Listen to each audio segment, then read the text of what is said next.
This is Mamun store.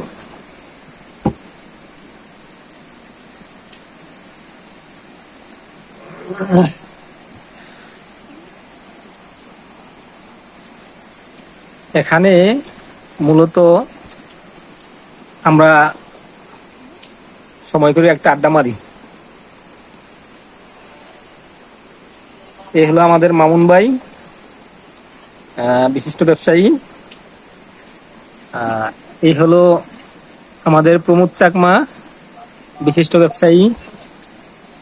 আর আমি হলাম মনে করেন যে একমাত্র অযোগ্য লোক, সিনিয়র অফিসার আবুল খায়ের টবেকো কং কি বলবো। কং। এই যে দেখেন মনে করেন যে মাসে লাখ লাখ টাকা ইনকাম, কিন্তু চেহারা দেখলে জীবনও বুঝবেন না একদম।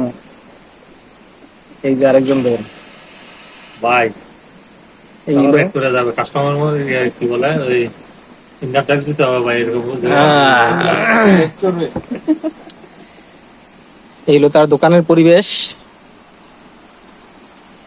আর এটা হলো মূলত রাঙ্গামাটি জেলার জোরাছড়ি উপজেলা